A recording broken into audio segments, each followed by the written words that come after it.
Good evening, everyone, and good morning to those who are joining us from Asia. And in particular, our guests that we have today.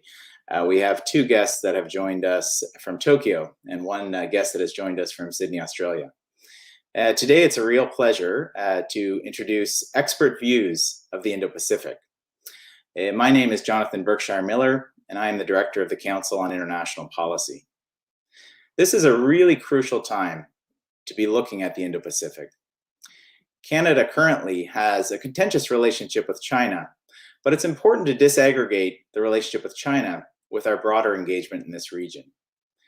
While the China relationship is also important, Canada is realizing that it needs to develop an effective strategy for the broader Indo-Pacific region. As Canadian policymakers are currently looking at developing an effective strategy, there's two important questions that are coming to their mind. The first question, which Canadians are asking themselves, is why is the Indo-Pacific region important for them? This is a question that Canadians will have to be asking consistently. The second question alongside that is why does this region, and we have some representatives here from some of the key partners for Canada in this region, why and what does this region expect out of Canada? Why is this region, why is Canada important to this region? So tonight, we have our experts to delve into these questions a little bit more, but also they're going to tell us about how their specific countries are looking at the Indo-Pacific. What are some of the different approaches? What are some of the different frameworks? How are some of these partners affected by some of the security challenges in this region? How are they looking at the economic architecture and the economic challenges in this region? So with that being said, I'd like to move first to our initial panelist who's from Tokyo, Tokushi Hideshi. So Tokushi-san is a former Deputy Minister of Defense and is also a senior fellow and professor at the National Graduate Institute for Policy Studies in Tokyo. In addition to this, he holds a number of other distinguished affiliations. He's also a distinguished non-resident fellow of the Sasakawa Peace Foundation in the United States, and he's a frequent commentator here in Canada. So we're delighted, again, while we can't have you physically here in Canada right now, Tokuchi-san, we're delighted to have you virtually back and welcome you to come back in person as soon as that's possible. So Tokuchi-san, can you please start with your initial remarks about Japan's view of this region? All right, thank you. Well, good morning, good afternoon, or good evening, everyone. First of all, let me thank my friend, Jonathan, and the Council on International Policy for having me in this very important event. Also, it is good to see my friends, Stephen and Thomas today. It has been a long time. The free and open Indo-Pacific concept, or FOIP, is not only about infrastructure building or economic prosperity, but also about the world view. So let me begin by touching upon the difference of the world views between the Chinese and us. First, at the beginning of the US-China talks in Anchorage last week, China's Director Yang said, if I may quote, what China and the international community follow or uphold is the United Nations-centered international system and the international order underpinned by international law, not what is advocated by a small number of countries of the so-called rules-based international order, unquote. The Chinese do not try to understand the UN Charter in good faith or to uphold the principle of the rule of law. It is not the US side, but the Chinese side that was speaking in a condescending way. Second, the Chinese often say that the West is declining and the East is rising. They are simply mistaken. The West is becoming better and China is becoming more vulnerable. China's refutation of the American democracy reflects the vulnerability and weakness inside China, and China's aversion to the US alliances, of course, including the Japan-US alliance, reflects lack of China's leadership in the world. Now, in my personal perspective, the main field of the systemic confrontation between the US and China remains the Asia-Pacific, not necessarily the Indo-Pacific. Of course, I fully understand the increasing strategic importance of the Indian Ocean. China is advancing to the Indian Ocean region and also to the Middle East and to Africa. India is concerned about it, and India is becoming more important for us as a counterbalance to China. An Indian diplomat boasted that, if I may quote, by virtue of its demographic, geographic, economic, and military size, India is the only country that can counter China in the long term, even on its own, unquote. They do not like the Asia-Pacific concept, as India is not given a membership in the APEC. But they do like the Indo-Pacific construct because India is naturally placed in the center of gravity by using the word Indo-Pacific. However, for the sake of today's discussion in this webinar, I would like to provide a little bit different viewpoint. And actually, there are 5 points in my mind. First, the region is where the large continent meets the large ocean. In light of the fact that this region has some of the world's major ground force powers, including India, North Korea, and China in it, and that China has been advancing to the maritime space with a continental mindset, the concept that hyphenates the land and the sea, namely the Asia-Pacific, remains relevant. And second, all the 5 US allies in this region face the Pacific Ocean.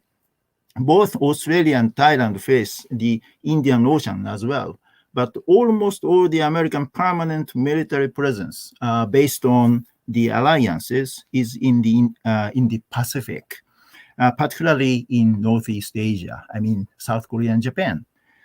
Third, if the mankind is much less dependent on fossil fuels to address climate change in future, of course, in long-time future, the strategic significance of the Middle East and accordingly the Indian Ocean will be possibly changed. But the South China Sea and the Pacific Ocean will remain as relevant as present. Fourth, most of nuclear weapons states in the world, namely the US, Russia, China, India, Pakistan, and North Korea, are residents of the Indo-Pacific. Of course, I don't want to legitimize the North Korean nuclear weapons, but North Korea is already a de facto nuclear power. Most of them are in the Asia-Pacific. Sometimes the confrontation between India and Pakistan is much concerned, but it seems that India and Pakistan, know how to quarrel with each other. And fifth and finally, I have to call your attention to a serious flashpoint, North Korea, in relation with the previous point. North Korea suffers a triple distress, long-time sanction, heavy natural disasters last year, and COVID-19. But despite its commitment in 2018 at the summit level, denuclearization is not in the North Korean cards. Instead, Kim Jong-un referred to a number of weapons modernization ambitions, including hypersonic missiles, solid fuel ICBMs, and submarine-launched ballistic missiles in his speech in January. However, if you look at various maps showing the Indo-Pacific, the Korean Peninsula is often marginalized and even out of sight. It is not right. If North Korea is truly ICBM capable, it is not just a regional threat, but a global threat. Canada's contribution to the UN command in Korea as one of the sending states and also to the monitoring and surveillance operations against illicit maritime activities involving North Korea, including ship-to-ship transfers, is much, much appreciated. Having said so, the Indo-Pacific construct is increasingly important today because of a number of reasons, including maritime expansion of China. Today's world makes us look at the world's largest and third largest oceans, as well as the South China Sea, as one continuous seascape. As the sea is one, the concept that hyphenates the two oceans, I mean the Indo-Pacific, sounds very natural to Japan because Japan defines itself as a maritime state in its national security strategy. Today, a number of countries, including Japan, use the term free and open Indo-Pacific, but different countries tend to use different adjectives. US President Biden used before his inauguration the term secure and prosperous Indo-Pacific, which sounded more pragmatic. But today, the US uses free and open, or most recently, free, open, inclusive, and healthy to connote even vaccine diplomacy, vaccine cooperation. The Quad's joint statement uses a very inclusive language, the free, open, accessible, diverse, and thriving Indo-Pacific. Anyway, the Quad works as a forum to coordinate the four countries' visions for on the Indo-Pacific. And their respective visions have much commonality to promote the rules-based international order. Japan's FOIP vision, free and open Indo-Pacific vision, sets forth a guideline for Japan's cooperation for the region. It is mainly about infrastructure building, investment, trade, and development aid, but there is no denying that it has a security aspect. The three pillars of this vision are, first, promotion of the fundamental principles of the rules-based international order. Second, economic prosperity. And third, a commitment for peace and security. The military aspect seems minimal, but the part of peace and security includes capacity building in maritime law enforcement, maritime domain awareness, human resource development, and HADR. Any relevant efforts will be valuable, but our resources are limited. So, in order to generate synergy, avoiding duplicative investments, international cooperation of like-minded countries is indispensable.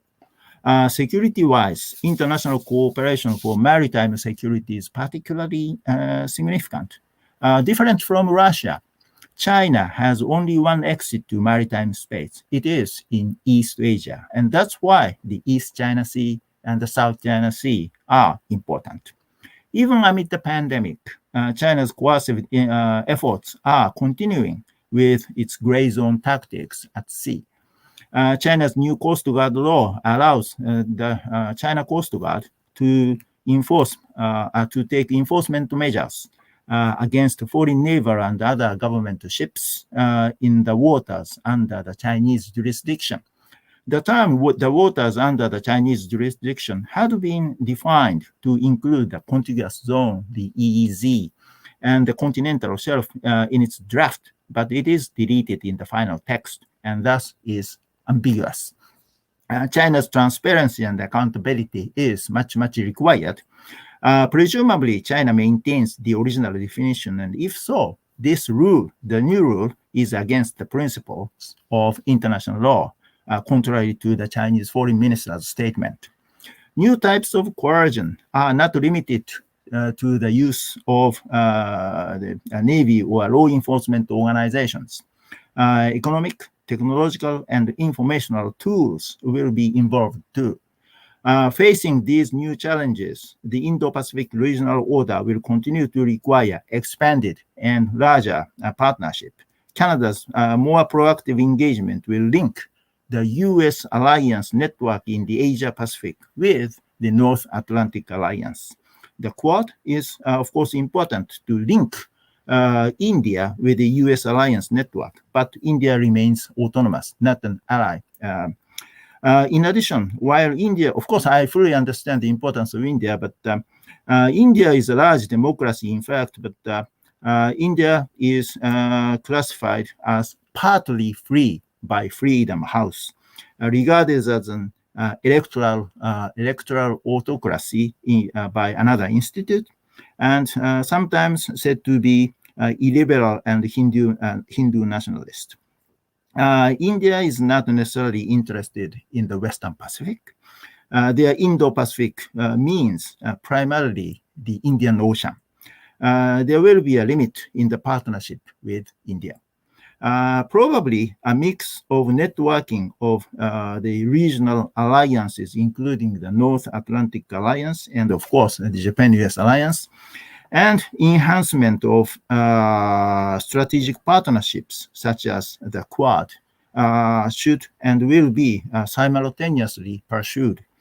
The basic principles that underpin the FOIP vision are universal, and therefore the Quad will not be the only prominent format.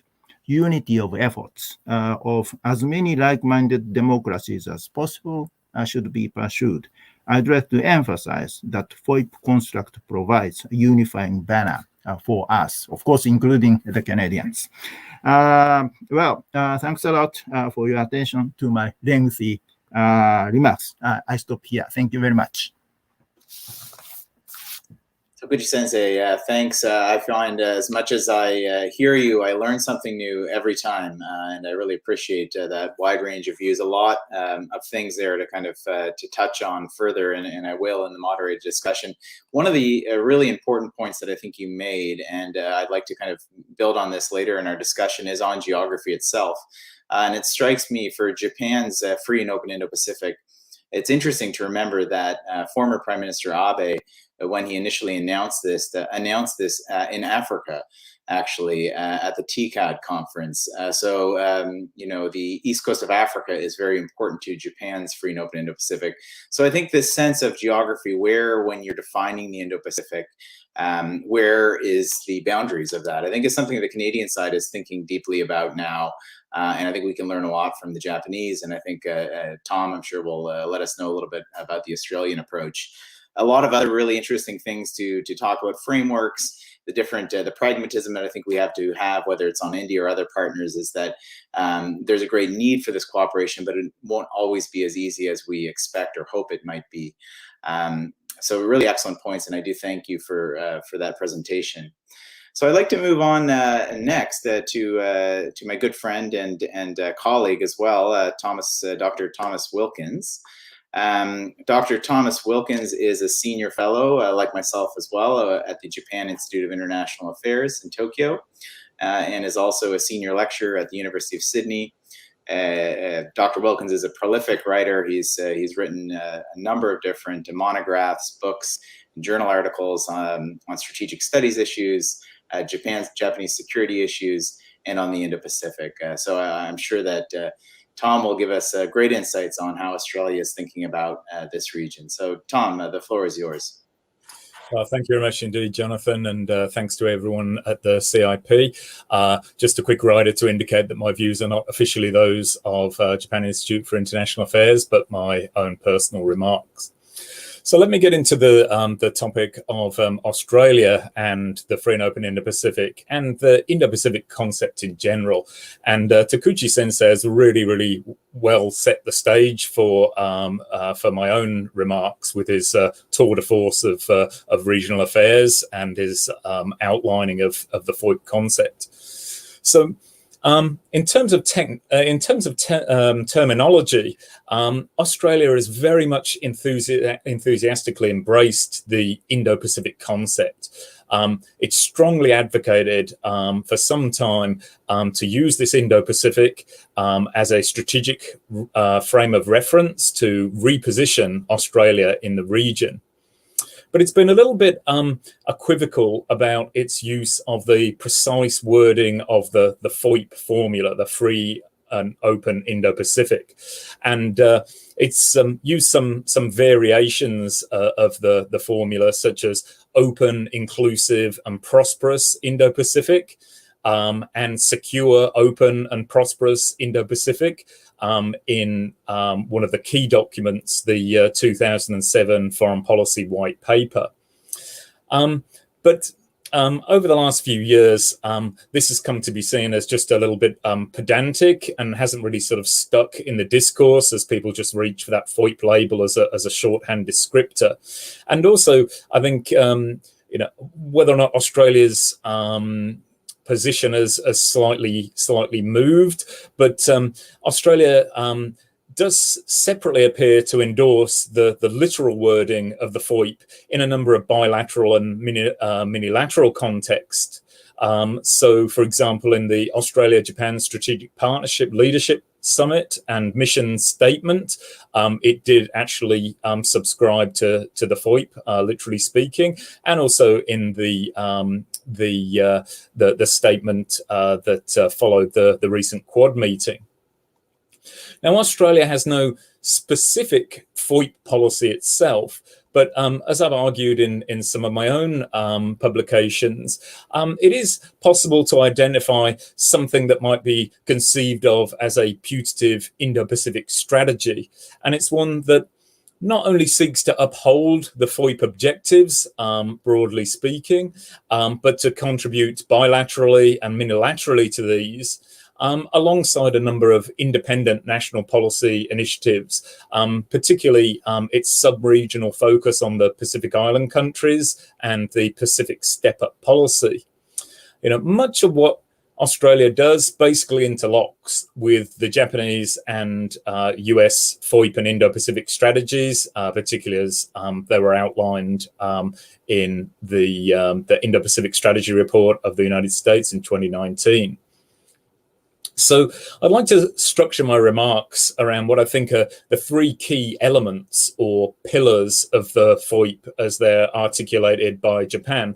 It's important to remember, of course, that Japan was the architect of the FOIP policy before the United States adopted it and integrated it into its broader Indo-Pacific strategy. So I'll just explain a little bit how Australia buys into these and how it seeks to contribute these. And the three pillars or the three areas that the FOIP really encompasses are the rules-based order that Tokushi Sensei has introduced us to, the emphasis on economic governance and connectivity, the second pillar, and lastly, the security dimension. So taking the first of these, the rules-based order, well, this is an element of the FOIP that Australia supports emphatically. In fact, it's certainly possible to identify this notion of a rules-based order as one of the three pillars of Australian foreign policy itself, traditionally speaking, alongside its emphasis, the other two pillars being the US alliance and regional engagement. So all of the principles of the rules-based international order, the emphasis on free and fair trade, respect for international laws and norms and everything, are all critical principles to Australia as well. Also backing this is very much this kind of discussion of values, what was introduced by President Abe in his first term, the values-based diplomacy. So Australia has also joined Japan and other like-minded partners to champion these liberal values, democracy, human rights, and so forth. And of course, this should obviously fit seamlessly with Canadian imperatives as well. At this point, I might just make a useful distinction between the rules-based order and the liberal international order, which we sometimes use interchangeably. But I think the liberal international order, especially in the wake of Trump, and the rules-based order have slightly sort of diverged in terms of the rules-based order being an element of the liberal international order, but being a little bit less US-centric, focusing a little bit less on the United States being the absolute leader of this, and diffusing that leadership amongst a whole range of like-minded partners, with Japan taking a key role as an architect of the rules-based order, and other secondary middle powers and so forth, like India, the European Union, and others contributing to this. Of course, there's the hope that President Biden will return to playing this leading role in the liberal order, and of course, thus the rules-based order element of that broader liberal international order. Now, as a prototypical middle power, there's always been potentialities for close cooperation between Australia and Canada as self-styled good international citizens and practitioners of so-called middle power diplomacy.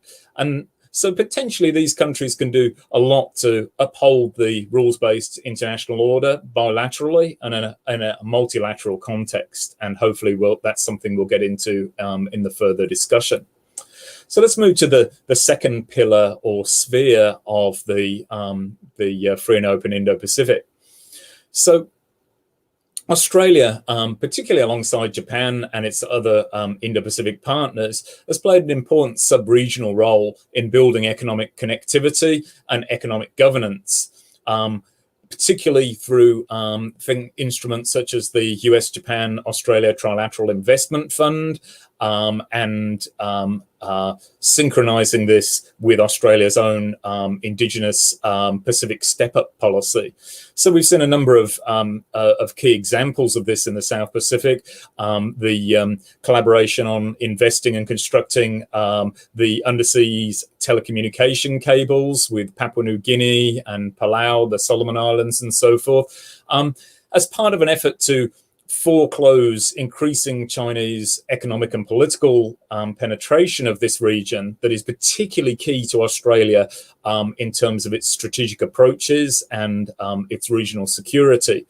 To try and prevent China gaining control of the whole digital ecosystem in this region, supported by efforts at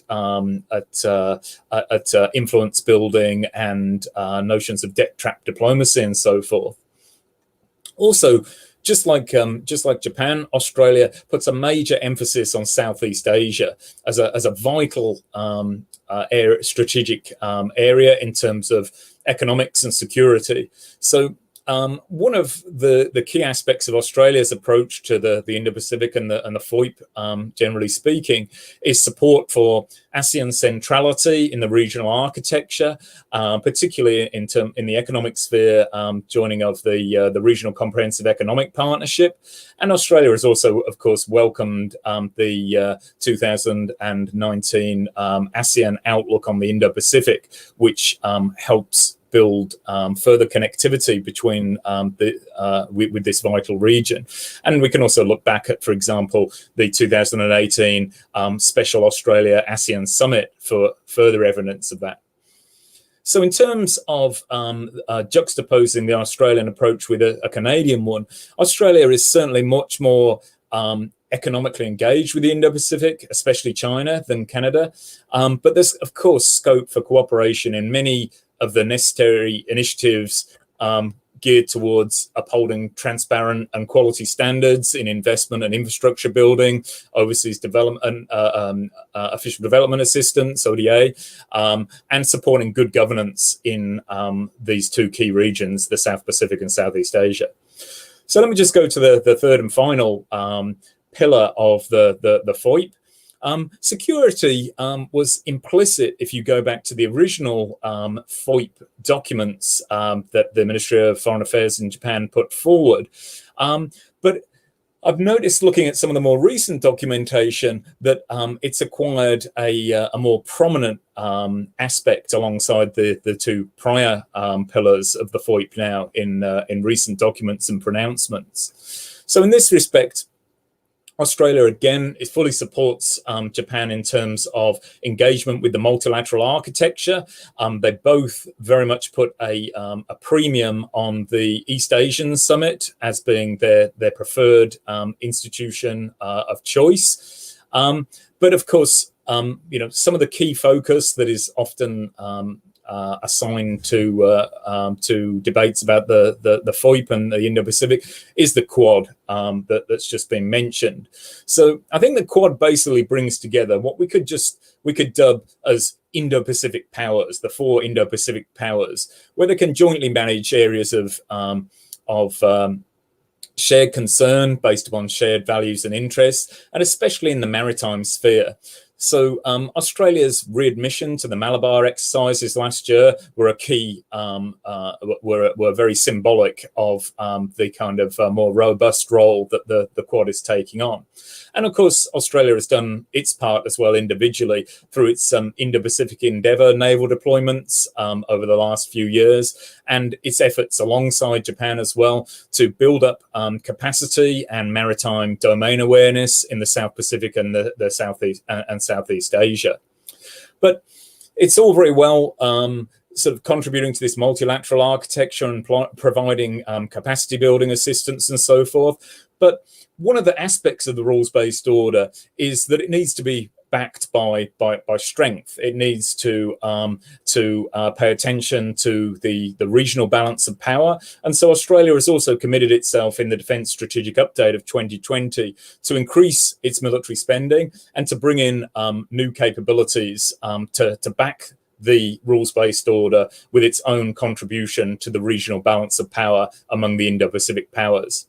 So with regards to Canada, in the security sphere at least, Australia looks a little bit askance at Canada in terms of its rather, or perceptions of its rather limited contributions, and hopes that it'll see more kind of determination to contribute meaningfully to regional security.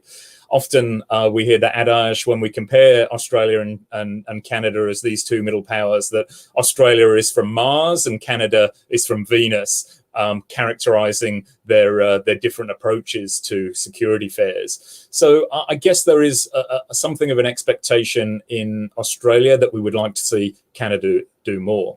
So let me just conclude now and say that Australia is a de facto adherent to the FOIP. It shares values and interests with Japan and the other Indo-Pacific powers. The Japan-Australia strategic partnership is very much a framework for cooperating on FOIP-related issues for the two countries. And of course, the US alliance has remained a critical element of Australia's approach to the Indo-Pacific, and we hope that that this will take on a more positive aspect in terms of cooperation with the Biden administration. Likewise, Australia has put a heavy premium on it building an upgraded strategic partnership with India as well, so that this can be more of a minilateral effort and bring these like-minded countries together to multiply their strength. So while there's obvious intersections with Canada's values and interests, I think the general disposition amongst Australian policymakers and analysts is that we'd like to engage more with Canada, and we'd like to see Canada play a more significant role, just as it did during the Asia-Pacific era. So I'll leave my remarks there, and I look forward to your questions and comments. Thank you. Thanks so much, Tom. That is really helpful, and I, especially appreciate the comments on the Canada-Australia nexus and where we could potentially work here. I have this sort of this experience too, even with my days of government. On 99% of the things that we work with Australia, we're best friends. Sometimes when it comes to this region, there's a little bit of critique, but I don't think that criticism comes out of in a harsh sense. I agree with you. I think that there's, whether it's an older sibling trying to sort of nudge you along, I do feel that Australia genuinely wants Canada to be more engaged in a comprehensive manner in this region. So that's the kind of takeaway that I would agree with you on. And I think that there's a lot of natural ways, obviously, to work with Australia, whether it's in the Five Eyes context or frankly through some of our bilateral engagements. A number of really interesting points that you made, and things, again, I want to take up a bit in the moderated discussion period. One of the points that's really interesting, and I think it's fitting that we had a Japanese presentation and now an Australian presentation, because one of the narratives that we're hearing a lot in Canada, and I don't think Canada is unique to this, is that the free and open Indo-Pacific and the idea of the Indo-Pacific more broadly is an American construct, and it's something that has been promoted, especially by the previous administration. But I think what we're seeing now, by your presentation and also Tokushi Sensei's presentation, is that very much the intellectual origins of this idea are from the region, in many ways from Japan and a lot of great intellectuals in Australia who have also been thinking about the Indo-Pacific in geopolitical terms much before the United States started adopting that framing. The second important element, which I thought was really impactful and I think has some lessons for Canada, is that despite the erosion of credibility of the U.S. Over the last 4 years, we still need a principled, strong America in this region. But I think the second takeaway, and this is ironic in many senses, because even before the previous administration in Washington, the U.S. had been hoping for decades that its allies, its treaty allies, and its partners in the region would network more closely so that it could get away from more of this hub and spoke system. So ironically, through this sort of vacuum or through this gap of U.S. leadership over the past few years, this sort of networking, I think, has organically been happening. And I think Australia is a shining example of this. And again, maybe we can get into this a bit later, but some of the different webs of minilaterals that Australia has set up, many of them with the United States, but not all of them with the United States. So that's an interesting lesson, I think, that Canada could look at is, some of our engagements need not all be premised on working with the US, but of course not excluding the US either. So thank you very much, Tom. I'd like to move on now to our final speaker, who is well known, I think, to many people who are interested in Canada and the Indo-Pacific, a good friend of mine as well, joining us from Tokyo, Dr. Stephen Nagy. Stephen is a senior associate professor at ICU in Tokyo. He also holds an affiliation with Jaya, along with Tom and myself, and is also a fellow at CGAI, the Canadian Global Affairs Institute here in Canada. Stephen has been doing a lot of great work on Canada and the Indo-Pacific. And Stephen, we're really excited to kind of hear your views from a Canadian perspective on, number one, how Canada has been thinking about this. What are some of the sort of traditional thinkings in Canada on the Asia-Pacific and now the Indo-Pacific? And perhaps more importantly, where we might be going in the coming months. So Stephen, please. Thank you very much, Jonathan, and thank you to the Council of International Policy. And again, thank you to my co-speakers and friends, Tokushi-san and Tom. It's great to speak on the same panel as all of you.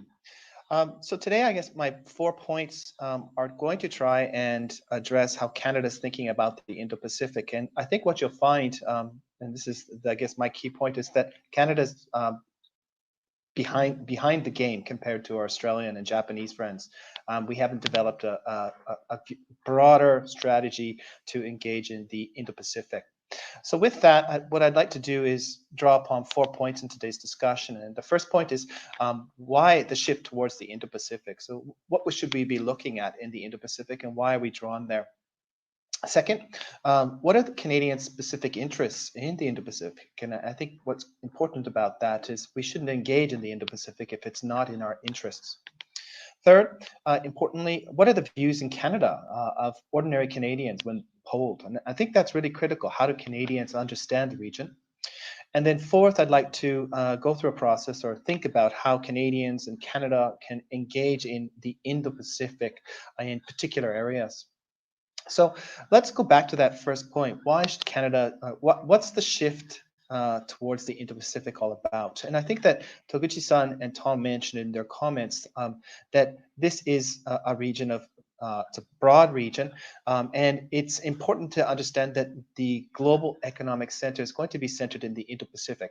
And I think in the mass media, we often hear about Chinese economic growth, but it's a bigger story. prior to COVID-19, actually, it was India that was the fastest growing economy within the region. And as well, we have many countries in Southeast Asia that are fast growing economies. So there's an enormous amount of economic opportunity for Canada and for the region. And with hand in hand with the opportunity, there's also the risk, the challenges if this economic dynamism does destabilize in some way. And we've seen that over in the past year over COVID-19, that the economic dynamism has slowed down as economies have shut down. So what happens in the region economically does matter. Another important area is traditional security issues. And Toguchi Sensei, he mentioned North Korea and weapons proliferation on the Korean Peninsula. We also have challenges in the East China Sea with China challenging Japanese sovereignty claims in the East China Sea. We have belligerence towards Taiwan. And of course, challenges in the South China Sea and the Indian Ocean in terms of sea lanes of communication and countries eschewing decisions by international organizations such as the Permanent Court of Arbitration. What this means is that the rules-based order that has governed trade and governed transport and ensured that sea lanes of communication have remained open and free and rules-based is being challenged. And that challenge, again, goes back to this economic argument. If the sea lanes of communication are dominated by one country that doesn't share the same understanding of rules, that prefers to engage in foreign affairs by a might is right approach, this can destabilize trade, it can destabilize economic engagement, and it can destabilize the region's role as a central economic engine for global growth. We also have many non-traditional security challenges within the region, which can come back to bite countries like Canada. I'm thinking about climate change, piracy, illegal fishing. These are all really critical challenges within the region. And we've seen it, whether it was the Aceh earthquake and tsunami in 2005, which brought actually the initial Quad members together to engage in humanitarian assistance and disaster relief or search and rescue. Or we have climate change that's affecting the food security in Southeast Asia and South Asia. These will all come to bring enormous instability if we don't find ways to manage these particular challenges. So traditional security issues, non-traditional security issues, the importance of the economy within the region, and challenges to the rules-based order are all reasons why Canada should be shifting and thinking about the region. Because if the region is governed by a might of right approach, and if the region is bifurcated or is divided into different blocks, this will be a challenge for Canada to engage in the region, secure its economic interests, as well as it challenges the partnerships and friendships of like-minded countries within the region. So in this case, let's pivot to how Canadians are thinking about the region. And interesting, the Asia-Pacific Foundation in November 2020 conducted a survey, and critically 83% of Canadians saw rule of law, human rights, and democracy as the most critical aspects of importance for Canadians in the Asia region in general. And they had particular concerns about cybersecurity, the environment, climate, and public health. And interesting, they felt that it was critical to push back against countries. In this case, they mentioned explicitly China about its egregious behavior on those areas of rule of law, human rights, and democracy. In this sense, Canadians are looking at the region. They understand the region's important for Canada. They understand that the region is being challenged in terms of how rules are being established within the region. And we've seen this in recent initiatives. For example, the Canadians supporting sanctions against Communist Party leaders who have been engaged in the re-education camps of Uyghurs in China. So there is recognition in the broader Canadian context that the region is important and the region is destabilizing, mostly because of one country. But we should not forget that the region is not just about China. We have, as Toguchi-san said, challenges to democracy in India. What's happening in Myanmar is of concern. We also have an authoritarian tilt in the Philippines and Thailand. All of this should be a concern of Canadians, because if the region does tilt towards authoritarianism, and we do see further destabilizations of governing and governance within the region, this could lead to a cascade of negative effects that affects economic development, social stability, as well as dealing with broader challenges such as climate change. So let's pivot to this idea of how that Canada can engage in the Indo-Pacific. And this is a challenge, and Canada already has limited resources because of the size of its country, but it also has limited resources in terms of it has an Atlantic Ocean to look to in terms of delivering resources, growing challenges in the Arctic Ocean as Russia does push its sovereignty claims in areas that Canada understands as its sovereign territory. And we have also the Pacific Ocean. So the first question is, how do we deliver tangible and sustainable resources to the Indo-Pacific with so many different interests in our surroundings? And in this area, I think that there's 5 or 6 key areas that I think Canada should continue to think about in order to deliver a sustainable public good to the Indo-Pacific that's in Canadian interests. And with that in mind, I think that the approach should be based on like-minded partners, pragmatic partners, and necessary partners. And this approach is not an exclusive approach. This approach is an inclusive approach. So when I'm thinking about like-minded partners, I'm thinking about countries like Japan. I'm thinking like countries like Australia, New Zealand, Singapore. They share an abiding interest in a rules-based system, democratic principles, human rights. This is an excellent foundation to pursue cooperation. When I'm thinking about pragmatic partners, I'm thinking about countries like Vietnam, Indonesia, the Philippines, South Korea. And why I'm thinking about these countries is I think that they may have slightly different positions on democracy and human rights, but they're critical partners in terms of bringing stability within the region, and we must find ways to work with them. In terms of necessary partners, of course, the biggest necessary partner to deal with big issues like climate change is going to be China. So we need to find ways to cooperate with China on particular areas. And that is a necessary partner because of its size, the capabilities it can lend to problems. Now, in terms of key areas that I think Canada can engage in terms of the Indo-Pacific, where they should start to focus on, are severalfold. First, trade. Canada is a founding partner of the Comprehensive, Progressive, and Trans-Pacific Partnership.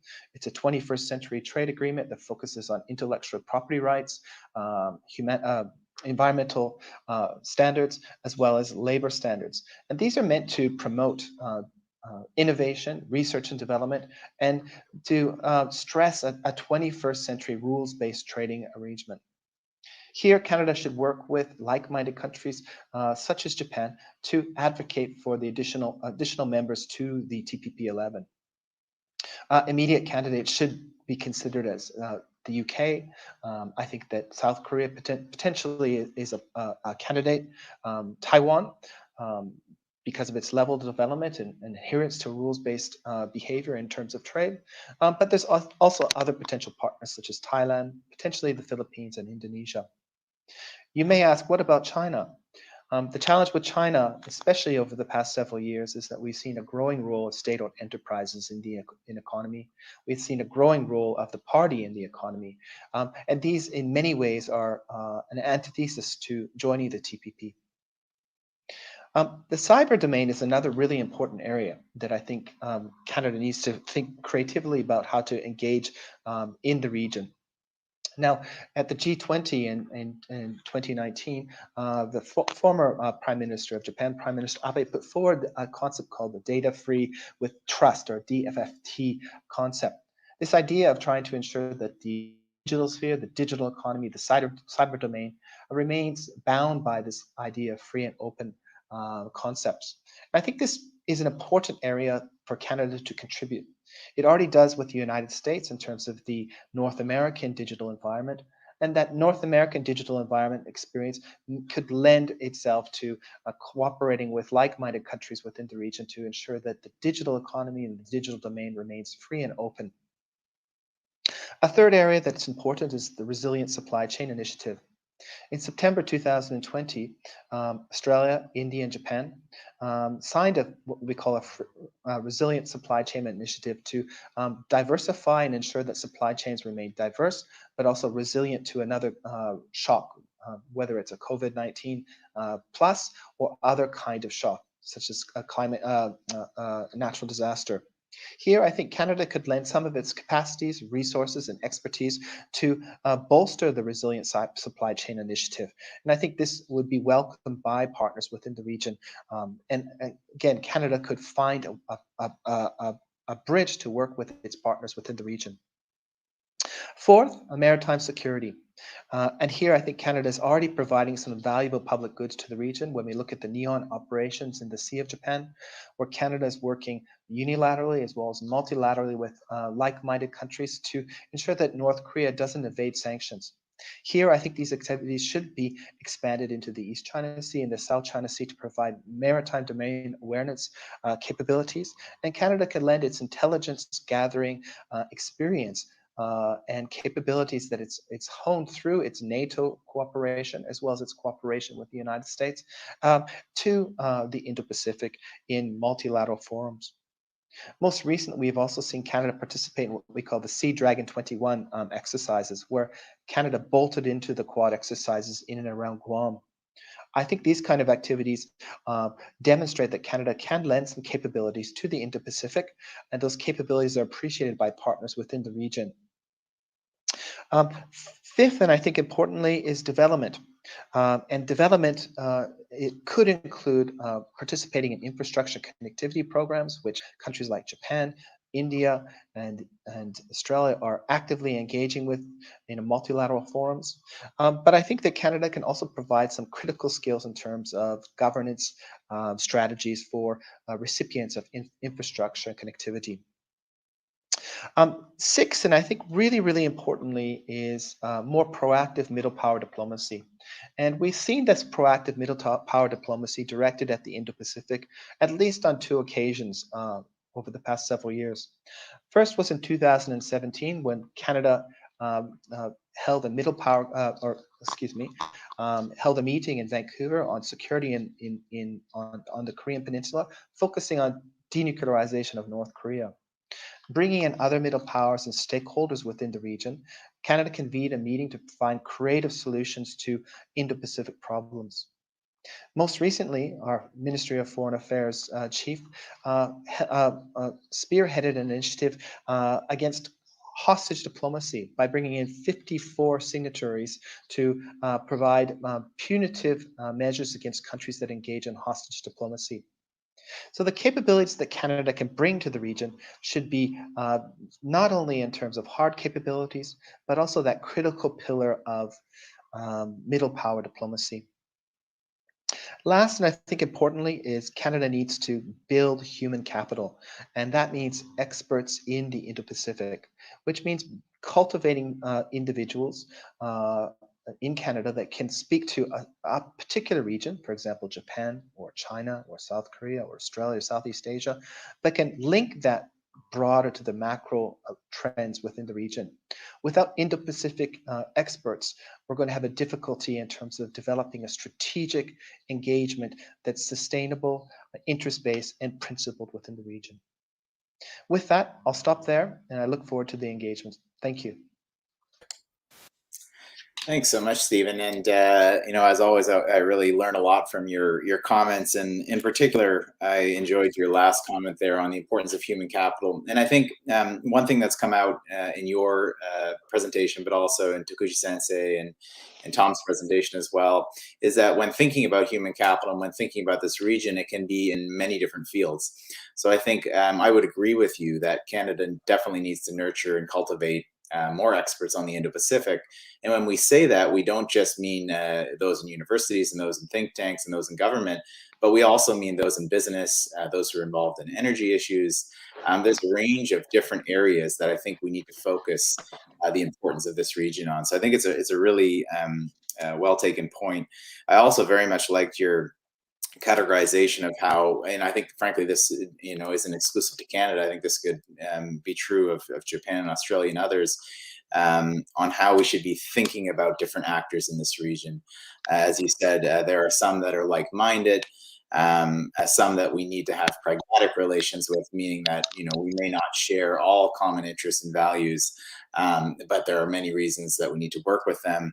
And then there are also the necessaries. And I think you referenced the China relationship, which I think many would agree with, despite it being strained. It is a necessary relationship, not just for Canada, but frankly for every country in the world. Another one that I would put in there, and we haven't had much discussion of them yet, but I think also is an emerging player in the Indo-Pacific, is Russia as well. And Canada, I think when we traditionally view Russia, we think of it from a kind of an Arctic lens or from a transatlantic lens, but also they're increasingly becoming more and more interested in the Indo-Pacific. That impacts the security of our allies and our partners, and also potentially for Canada. So that's really excellent. Thank you all to everyone for some really great remarks. And I'd like to move on now to some moderated discussion. And one of the excellent things that I liked about all of your comments is that we transcended a bit. We talked a little bit about the why, but I think we all know why the Indo-Pacific is important. The economic stakes in the region, the security stakes in the region. So we've sort of transcended that first question. And I think what we've moved to, and I think all three of you have put some really good ideas on the what. Stephen, Tokuchi-sensei, Tom, from all of your different perspectives, you talked about issues such as maritime security, the importance of infrastructure in the region, human rights, more emerging issues such as cybersecurity, data governance, which I agree is also an important one to be thinking about, non-traditional security, HADR. I think that this is a really interesting area to explore. Obviously, each country, even as like-minded as they are, is going to sort of prioritize these issues in a different order, and that's okay. But I think that many of our countries share a lot of these different elements of the what. But what I'd like to focus on, and I think this is kind of something that Stephen hinted at, and the Canadian side, I think in particular, is looking a lot at this. And I know both Australia and Japan, as resident Indo-Pacific powers, and those who have been thinking about this concept for a long time may have a bit more experience on this, is the how. And when talking about the how, I'd like to break this up into two sort of buckets, one more on the political security and one more on the economic side. So, Stephen, you referenced ASEAN, and I think most of the panelists today, if not all of them, recognize the importance of ASEAN centrality. And I think for the Canadian perspective as well, ASEAN is a very crucial partner. We don't have many multilateral engagements in this region, and we're not in as many clubs as either the Australians or the Japanese. We wish we were in more. But one of the clubs that we are in is the ASEAN Regional Forum. From a political security perspective, we're a founding dialogue partner of ASEAN. The second club from the economic perspective is APEC. I want to get your sense on how the balance will go from each of your perspectives on balancing this need to work with the current existing architecture. And when I say that, as a lot of it's the ASEAN-centric architecture, ARF, the East Asia Summit, the ADMM+, in tandem with some of the more ad hoc mechanisms. And I think Australia and Japan in particular have some interesting experience here with the layering of trilaterals that they're involved with, some with the United States, some without. But perhaps you could touch most importantly on the Quad, I think, and we had the Quad had its first virtual leaders summit earlier this month. We'll be planning an in-person leaders summit later this year.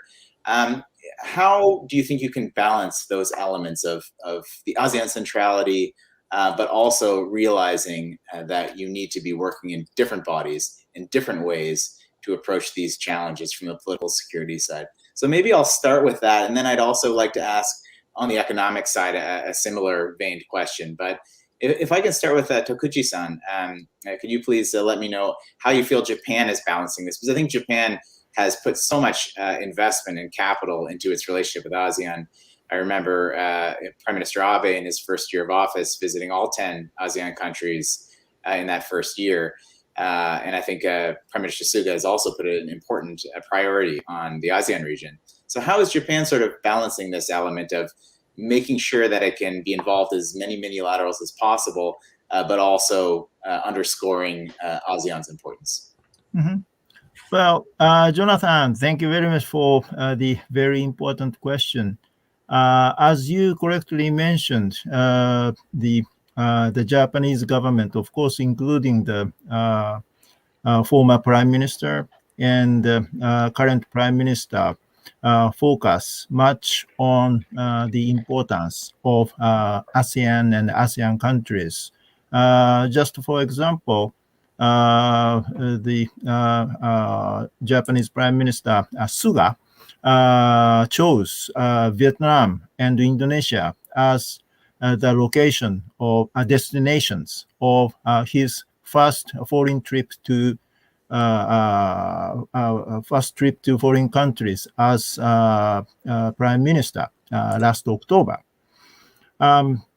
ASEAN and the Southeast Asia is very much important economically and politically. It's a thriving area, and also it has the South China Sea.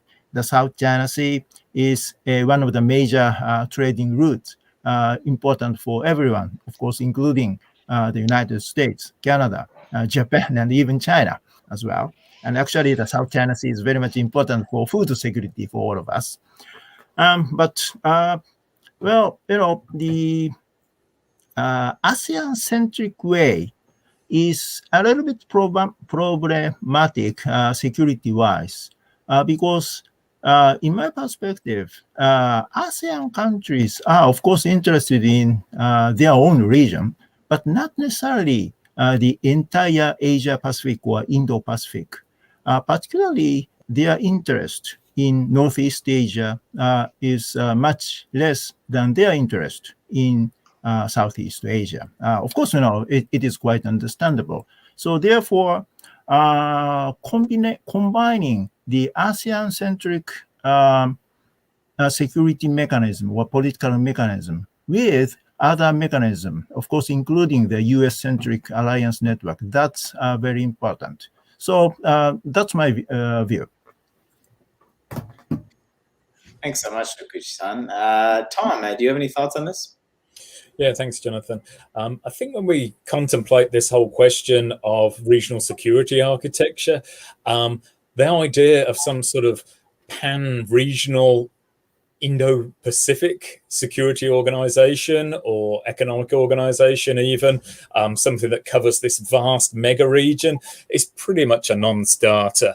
It's been difficult to build up the regional architecture that we have in the Asia Pacific, and the Indo-Pacific would be even more complicated. I remember when our Prime Minister Kevin Rudd attempted to build his Asia Pacific community and bring all of these countries into this one forum.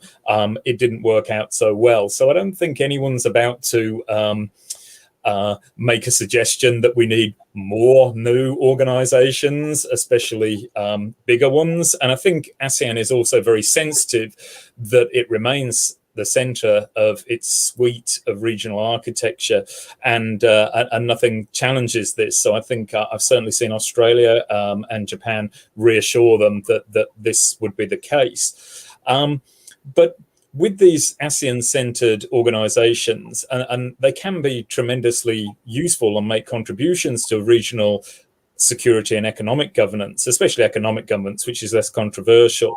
But you have to remember that they're so wide, and they have so many actors within, so many states within them that actually have competing and contesting views, that they really are limited to sort of confidence building and dialogue. Whereas this new emphasis that you're seeing, especially for countries like Australia, Japan, and others, on building more purpose-built, functional bilaterals and minilaterals, the Quad obviously being an outstanding one, but also the Australia-Japan Strategic Partnership, and with reference to Southeast Asia, Australia-Singapore Strategic Partnership. This is where the real business gets done when it comes to security cooperation, defense collaboration, and so forth. So I think there's two different kind of loci for where different sets of regions, different sets of issues are discussed and acted upon, and they all kind of constitute this what Victor Cha called a complex patchwork that we see in the region. One last little point is to go back to this idea of a rules-based international order. I mean, I think you see ASEAN is not averse to a rules-based order in terms of, well, small powers need to have the protection of the rules in place. But often when countries like Japan and Australia, and especially the United States, approach these issues, they tend to be very sort of value loaded, and they start sort of incorporating democracy and human rights into it, which is not always acceptable to some of the parties in Southeast Asia. So I think there's a way of finding a common denominator on the idea of rules, so that the system is not power-based but rules-based. Thank you. Thanks a lot, Tom. I think that's some really impactful comments, and I think it resonates here in Canada, because I think one of the arguments that we're having right now, as I said, we don't have many vehicles of engagement in this region. Most of that has been focused on ASEAN, and we want to be in more clubs. Actually, it's one of the most defined priorities that we've had for several years now, is to get into the East Asia Summit, to get into the ADMM+. So I think one of the arguments happening right now is that if we start engaging, for example, in some of these mini-lateral initiatives, I don't think anyone's asked us yet to join the Quad, but if we started showing interest in the Quad or other sorts of engagements, how would that impact our engagements in ASEAN? I think you quite clearly make the point, which I would agree with, that these are not mutually exclusive. I think in many ways they can be complementary, and I think that they are in many ways necessary to have these different sorts of ways to engage with different partners. So I think that's really a point well taken. Stephen, do you have any thoughts on this point? So your question revolved around what is the appropriate balance for Canada in terms of engaging within the region, and I think what comes to mind initially is we need to have a clear-headed assessment of what kinds of associations or organizations these are, and do they have a track record of being able to problem solve. And this is where I have a bit of a beef with ASEAN, is that their problem solving track record is actually not very good. And we see this with regards to Myanmar. We saw this with regards to the Rohingya refugees. We've seen this with regards to the lack of a joint statement on the South China Sea, and that this lack of unity is driven by internal politics of the association, as well as by outside powers that fracture the internal stability of ASEAN. So I think putting too many eggs in the ASEAN basket is somewhat of a mistake. With that, we should be very proactive in trying to consolidate ASEAN intra-regional integration.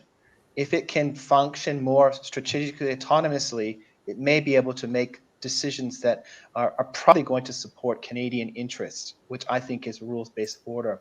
So how do we engage in ASEAN or other institution is strengthening ASEAN's ability to have strategic autonomy vis-a-vis some of the outside players within.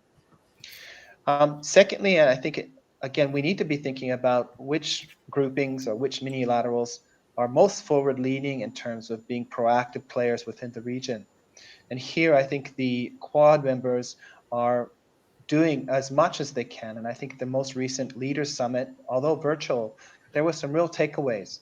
Commitments to accelerating and expanding vaccine development and distribution to developing countries. This is a public good that Canada could definitely get on. There was other take-homes as well, but these more forward-leaning countries seem to have more a shared interest with Canadian policymakers. And in that sense, we may be more suited to find ways to participate in that, in those kinds of organizations. So my take home is that we should be cautious about ASEAN centrality and the importance of ASEAN. We should try to contribute to its strategic autonomy with partners, but we should be very realistic about the limitations of ASEAN to be an important player within the region. And at the same time, we need to work with the more forward-leaning countries that are providing public goods and thinking about how to shape the region. So it's a delicate balance, but I think Canada can do it. Yeah, it's a good point. And I think even in the best of times, ASEAN is not without its challenges. And obviously, currently with the situation in Myanmar, the ongoing sort of political stagnation in Thailand, and some of the issues even in the Philippines, which is a U.S. treaty ally, just clarifies just how challenging of an organization ASEAN can be to address some of these challenges. So really well put. Very quickly, I wanted to ask sort of the flip side of this question on the economic side. And I think, again, because we have the treat of having a Japanese perspective here and an Australian perspective, and I think both countries have sort of masterfully been able to weave themselves into the economic and trade architecture in this region quite well. I think that the different agreements and frameworks that they have are very different. We don't need to get into, for example, the difference of the Trans-Pacific Partnership and the Regional Comprehensive Economic Partnership. But I think it's instructive that both sides have been able to weave themselves into this region economically through a range of different type of trade agreements, investment agreements, and economic relationships, some of them involving China, some of them not involving China. I think for a country like Canada, this is very much a learning lesson, because one of the things I've been saying as far as our trade relationships is that it's great that we're now in the Trans-Pacific Partnership, but I think that we need to be doing quite a bit more. And I wanted to get your sense, maybe first Tom and then Tokuchi-sensei, how both of your countries are sort of balancing this element of now you've signed the Regional Comprehensive Economic Partnership. You've already had, obviously, significant economic and trade ties with China, but you're high proponents of the high ambition trade of the Trans-Pacific Partnership. Where do you sort of see both countries sort of going in this regard? And my sort of last question, Stephen, feel free to jump in on this one, is what's your prediction on what the new U.S. administration will do on the trade side? Will there be any chance that they will rejoin the Trans-Pacific Partnership, or will they be looking at other ways to enhance its trade relationships? So I'll start with Tom, if that's okay. Yeah, thanks, Jonathan. I think it's important to contextualize the Australian position in the light of recent events and the economic difficulties and diplomatic difficulties that we're currently addressing with between Canberra and Beijing as a result of Australia's attempt to call for a independent inquiry into the origins of COVID-19, which unleashed a torrent of diplomatic invective and economic threats emanating from Beijing, some of which they've made good on, such as the extortionate tariffs on Australian wine and other raw materials or foodstuffs for under different guises, but very, very clearly linked to their displeasure with our diplomatic behaviour. What really brought this home to us was the leak of 14 diplomatic grievances that Australia had, that Beijing had with government policy here in Australia, that was very much an accompaniment to these economic reactions. But the situation is a little more complicated than that, because despite the tariffs on foodstuffs and so forth, Australian iron ore exports to China are flourishing. And of course, these economic sanctions also backfired to a certain degree because the unexpected consequence of this kind of trade war between the two countries massively pushed up the price of iron ore exports, meaning that we now have a very positive trade balance with China. So whilst it's put us on alert, much as Japan was put on alert in the wake of the 2010-2012 Senkaku crises, that this economic dependence upon China is increasingly a vulnerability, and this has led to calls for a limited decoupling from China and diversification, with of course Southeast Asia, India being identified as fertile grounds for that diversification. I think it's something that Japan is also looking at, and onshoring and so forth, to try and meet the challenges posed by this. In terms of Australia's regional economic engagement, I think we're facing something of a sea change in how we view our economic interaction with China, and we're trying to, as part of the Indo-Pacific and the sort of the general FOIP idea, is try and diversify and diffuse our economic interaction, and the CPTPP is obviously a key part of that, which is worth adding, of course, that this also reflects the fact that the United States sort of went AWOL in its leadership of the TPP, and it was actually middle powers such as Japan and Australia that took a lead role in upholding this bid at controlling or at least largely shaping the economic governance in the region. So that touches on some of the other points that have been made about middle power diplomacy, and the fact that the United States is no longer absolutely central to the regional order in either the economic sense and perhaps slightly in terms of the economic sense, the security sense as well. Thanks so much, Tom. Really interesting. And Tokuchi-sensei, if I could get a little bit of your insights on this, I think it's really interesting, especially from the Japanese perspective, because I think, as you had mentioned in your presentation, and I think other Japanese analysts on the Indo-Pacific note, Japan's own Indo-Pacific approach, especially in recent years, is very much focused on the economic and trade side. And even before the announcement of a free and open Indo-Pacific, Japan has had significant investment, whether it's in trade agreements, investment agreements, and FDI in that region. So how is Japan sort of balancing its attachment? Obviously, it's tethering to the TPP, but also now pushing for the RCEP, which it's signed. How is Japan sort of looking at this?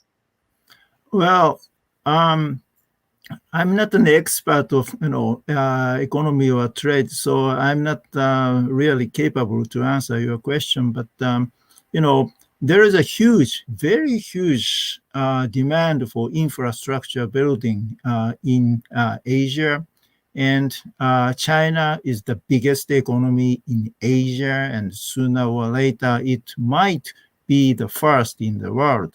So therefore, decoupling with China is not our option. So as Thomas correctly mentioned, diversification will be the only option, I think.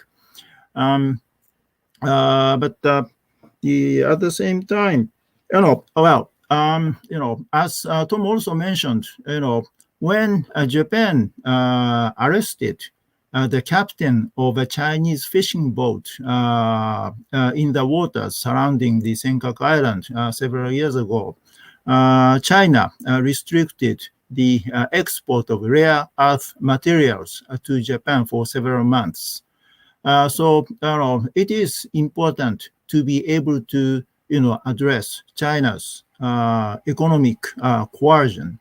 So in that sense as well, it is also important to act collectively to counter China's economic coercions. So collaboration of regional powers, of course, including Australia, Canada, Japan, and even Taiwan as well, That's very important, I think. So, and also it is important to truly establish fair rules for trade and the economy. In that sense, TPP is very much important. So we together have to encourage other partners, of course, including the United States, to participate, to join the TPP, I think. Okay, thank you. Stephen, do you have any very quick thoughts on this? Lots of thoughts. I think the question is on the United States and how it's going to move forward on its trade policy. I just don't think we can separate security and economy anymore at all. This idea that seikei bunri in Japanese, separation of politics and economics, it's dead. And we've seen we've seen the Japanese suffer from this. We've seen the South Koreans, the Filipinos, the French, the Norwegians, our Australian friends, and us, the Canadians. The idea that politics and economics are separated is no longer a reality. And I think that we cannot consider security and economics separately now. And this is why we've seen many countries adopt economic statecraft in their policies, and thinking about why we should diversify supply chains, think about why we should diversify trade portfolios. And this is not because of we've changed. I think that one country in the region has changed substantially. And the 1992 agreement to normalize relations with China was based on a set of understandings. Today's China is different. And in that sense, we need to start tying our security to economic policy. And with that, going to your root of your question, what is the direction of the United States? Probably a sectoral-based approach to trade agreements at the bilateral level or a mini-lateral level with like-minded countries in particular sectors such as high-tech, semiconductors, maybe rare earth materials, but things like Uniqlo, fashion or soap, well, these don't really matter because they're not going to affect our security in the same way as those other critical areas. And I expect the United States to move forward in that direction, and likely other countries will coalesce around that approach because it suits their interests. Well, thank you, and I fully agree with you that the idea of bifurcating economy and trade with security, it just doesn't make sense anymore. It hasn't made sense for years.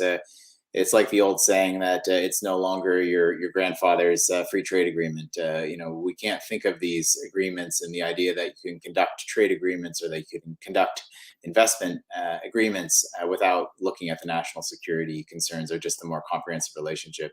So I think it's a really good point. We're running a little bit low on time, so I have two quick questions that I'd like to ask. We've done a really good job talking today a little bit at the beginning of the why the Indo-Pacific. The what, I think we've talked about quite a bit on different areas that the countries represented here in Canada could potentially focus on. We've just had a bit of a discussion on the how, some of the architecture in the region, some of the emerging architecture as well. I'd like to focus a little bit now on the who. And we know obviously about Japan, Australia, we're talking about Canada. There's been references, obviously, to the United States and India and the Quad. But rather than focusing on those that we know, so those that we know are sort of resident Indo-Pacific powers, I'd like you to kind of think about, and very quickly, who should be engaged in this region that really has not been engaged in a principled way? Who are the logical, like-minded partners, or maybe they're even pragmatic, Stephen, under your categorization, who should be more engaged alongside Australia, Japan, Canada, the United States, and others that just have not developed themselves to the point that they should. So if I could just get very quick thoughts on this, just about a minute or so on this. Maybe I can start with Tom, and then move to Stephen, and then Tokuchi-sensei. Yeah, thanks, Jonathan. I think that the first one that springs to mind is the Republic of Korea, South Korea. It's very strange to see them play such a low profile and be so reticent over the United States Indo-Pacific strategy and the FOIP. I mean, they're a close US ally. They're a liberal democratic country. great deal of economic connectivity, shared interests, security interests, shared values with all of these Indo-Pacific powers, and so they've been very, very reticent to build this up, to build up cooperation under this FOIP banner. Now, I think there's a couple of things to do with this. One, of course, they're keen on their own new southbound policy, or whatever the iteration is that's just been implemented, and they see like maybe if we tell that to the Americans, then we can sort of claim to be participating. But I wonder whether or not there's a little bit of a problem again with the bilateral history issue with Japan. I mean, with Japan being the architect or the original architect of the FOIP, that there's some reluctance to buy into a vision that really had its sort of intellectual provenance from Tokyo, but it is unusual, and it would be very welcome for them to play a greater role in the whole Indo-Pacific and FOIP idea. Okay, thanks so much, Tom. Tokushi Sensei, did you have any thoughts on this? Oh yes, the basic principles of the vision for a free and open Indo-Pacific are universal ones. Therefore, the unity of effort of the international community is truly needed. Therefore, any countries who are interested in this region should be welcomed. Of course, South Korea should be welcomed, but because of the reasons which Tom mentioned, I've heard that Koreans are relatively reluctant to join, but still we have to encourage them to join it. And also, it is important to think about the possibility of having the UK and France in it, because they are resident powers of the Indo-Pacific. They have territories in this region. And also, Germany is now interested in the Indo-Pacific. So any countries who would like to contribute to the basic principles of the free and open Indo-Pacific should be welcomed. And one more thing, New Zealand shouldn't be ignored. It's a very important maritime democracy. Great point. So I think we all agree on South Korea and our European friends. Stephen, you have the unenviable position of going last, but what's your thoughts on this, the WHO? I could just stop it. I agree, but I think who has been the most inconsistent is Germany and the European Union. The European Union was formed against a totalitarian state. It was formed and brought countries together, focusing on human rights and focusing on institutions, focusing on rules-based behavior, focusing on providing public good for Europeans. And Germany in particular, its post-World War II democracy has been focused on preventing another totalitarian society from reemerging, on representing people, on providing public goods to its people based on a free and open society. And the signing of the comprehensive investment agreement with China and their reticence to really stand up to, I think, the egregious human rights violations and the violations against international court decisions by China really seems hypocritical to what the European Union and Germany stands for in their post-World War II period. And I think that they need to be much more principled in their engagement within the region, and that the principles to engage in the Indo-Pacific region based on defending or promoting rules-based behavior should be and is in their raison d'etre, the reasons why the European Union was formed and the reason why Germany formed its vibrant democracy today. And I think they're inconsistent and they're hypocrites. And I think that it does the region a disservice, but also it will eventually do both country and region a disservice. Well, thanks. It's really great thoughts. I mean, I would just add one to the list, and not a non-sensitive one, but I think that we need to really start thinking much more about Taiwan's role in this as well. And when I say Taiwan's role in the Indo-Pacific, I think there's many different ways we could look at that. I think one of the most natural ways is on the trade side, especially with the CPTPP. I think Taiwan would be a natural addition to that. Obviously, an important economy for all of the countries that are represented here. I also think, and Tom referenced this when talking about Australia's priorities in the Pacific, I think Taiwan is losing its diplomatic allies seemingly by the month.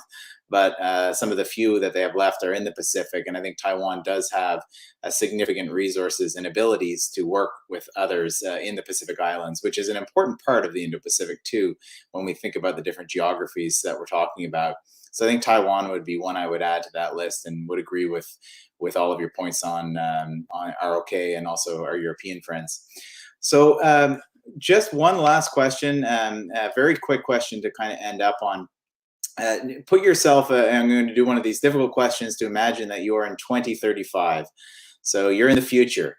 2035, you are the national security advisor to your respective government.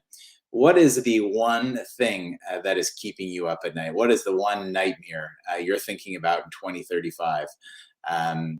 Maybe I'll start with Tom. I'll give you the first crack at this. What is Australia most worried about in 2035 in the Indo-Pacific, not globally, but in this region? Yeah, actually, I think there's a book that's just come out recently called 2034, The Next World War. So in 2035, I'll be wondering how we deal with the aftermath of that. Yeah, I think, there's I mean, to narrow it down to one is nearly impossible, but I think we'd be very much looking at the current strategic balance within the region, and whether China had become a hegemonic power and how we would deal with that. But also, I think there's other issues that are starting to press towards the front, such as climate security, as Australia continues to reel from these extreme weather conditions. That will naturally be forced up the political and thence security agendas. So just a couple of very different things to think about, but just a sample of all the things that would be keeping me up at night in 2035. Yeah, it's a full list, and thanks for mentioning the climate security nexus. I think that's a really, really impactful one that we can't forget. Tokushi Sensei, what is keeping you up at night in 2035? Well, in 14 years, I mean, in 2035, actually 2035 is the year that the Chinese government declared will be the target year for the completion of the